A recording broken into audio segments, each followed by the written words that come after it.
चीजों को तरतीब से लगाना। अरे, इसमें भी गणित है। कभी सोचा है कि गानों की प्लेलिस्ट को कितने तरीकों से बना सकते हैं, या किसी ताले का कॉम्बिनेशन सेट करने के कितने तरीके हो सकते हैं? ये सिर्फ मजेदार सवाल नहीं है, ये गणित की एक बहुत ही पावरफुल ब्रांच का हिस्सा है, जिसे कहते हैं क्रमचय, यानी कि परम्यूटेशन। तो आज हम चीजों को सही क्रम में सजाने के इसी गणित को समझने वाले हैं। चलिए एक छोटे से सवाल से शुरू करते हैं।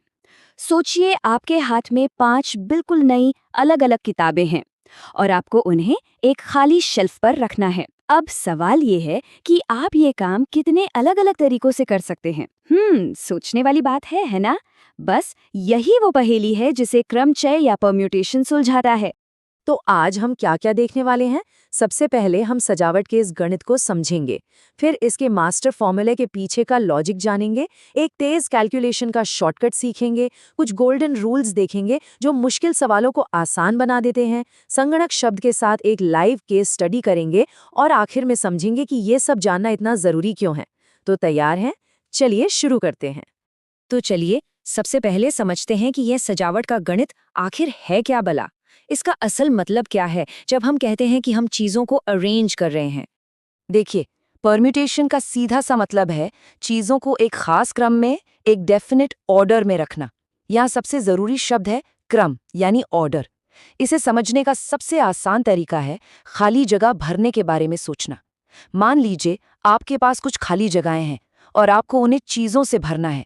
तो हर जगह के लिए आपके पास कितने ऑप्शंस हैं?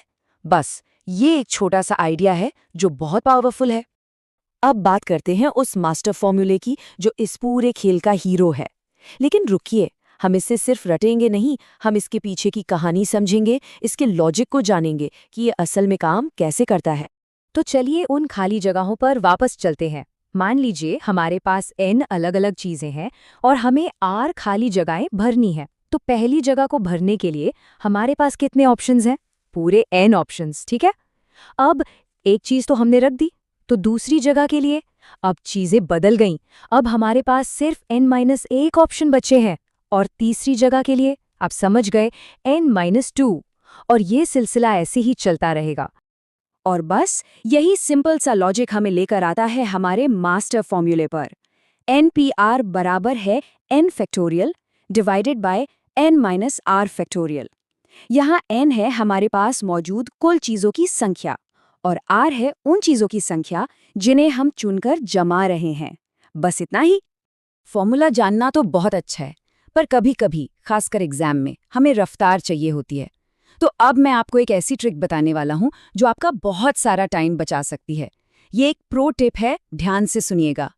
इस टेक्निक को कहते हैं बैकवर्ड काउंटिंग या उल्टी गिनती। फंडा बहुत सिंपल है। आर का नंबर हमें बताता है कि एन से शुरू करके पीछे की ओर कितने कदम चलना है और उन्हें गुणा करना है।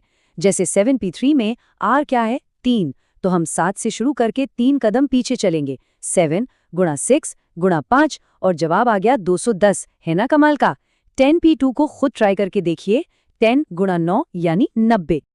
अच्छा, अब तक तो सब सीधा साधा था, पर क्या हो अगर सवाल थोड़ा घूम जाए?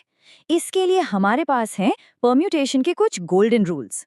ये तब काम आते हैं जब सवाल थोड़ा पेचीदा हो जाता है। पहला नियम, ये तब काम आता है जब हमें दी गई सारी की सारी चीजों को सजाना हो, मतलब जब r और n बराबर हो जाए। तब फॉर्मूला एकदम छोटा और आसान हो जाता है, सिर्फ n फैक्टोरियल। याद है हमारी वो 5 किताबों वाली पहेली? उसका जवाब यही है, 5 फैक्टोरियल, यानी 5 गुणा 4 गुणा 3 गुणा 2 गुणा 1, जो कि हुआ 120 तरीके। नियम बी तब आता है जब ग्रुप में कुछ चीजें हूबहू एक जैसी हों। जैसे एप्पल शब्द में p 2 बार है। सोचिए अगर हम इन्हें अलग अलग गिनेंगे तो हम एक ही अरेंजमेंट को 2 बार गिन लेंगे, है ना? तो इस गलती को सुधारने के लिए हम कुल अरेंजमेंट्स को उन चीजों के फैक्टोरियल से भाग दे देते हैं जो खुद को दोहरा रही हैं। इससे हमें सिर्फ यूनिक अरेंजमेंट्स मिलते हैं। और आखिर में है नियम सी। ये तब लगता है जब आप एक ही चीज को बार बार इस्तेमाल कर सकते हैं। इसका सबसे बढ़िया एग्जाम्पल है एक लॉक का पासवर्ड। आप 111 भी तो रख सकते हैं। तो अगर 0 से 9 यानी 10 अंकों से 3 डिजिट का लॉक बनाना है तो हर जगह के लिए 10 चॉइस हैं। तो कुल संभावनाएं होंगी 10 की पावर 3 यानी 1000। चलिए, अब तक हमने जो भी थ्योरी सीखी है उसे एक्शन में देखने का टाइम आ गया है। असली परीक्षा अब है। हमारे सामने एक शब्द है, संगणक। हमें इसके अक्षरों को अरेंज करना है। तो हमारा पहला काम क्या होगा? सबसे पहले तो टोटल लेटर्स गिनते हैं। कितने हैं? 8। तो हमारा N हो गया 8। अब जरा ध्यान से देखिए, कुछ रिपीट हो रहा है क्या? हाँ, A 3 बार है और N 2 बार। तो अब बताइए कौन सा नियम लगेगा? बिल्कुल सही, नियम B, यानी एक जैसी चीजों वाला नियम। तो अब देखिए हमारा फॉर्मूला कैसे बनेगा। ऊपर आएगा कुल अक्षरों का फैक्टोरियल, यानी 8 फैक्टोरियल, और नीचे हम इसे भाग देंगे दोहराए गए अक्षरों के फैक्टोरियल से, यानी 3 फैक्टोरियल और 2 फैक्टोरियल से। चलिए देखते हैं इसका जवाब क्या आता है। और जब हम इस पूरे गणित को हल करते हैं तो फाइनल जवाब है 3360। सोचिए, एक अकेले शब्द को अरेंज करने के 3000 से भी ज्यादा तरीके हो सकते हैं। है ना कमाल की बात? तो अब सवाल उठता है कि ये सब जानने का फायदा क्या है?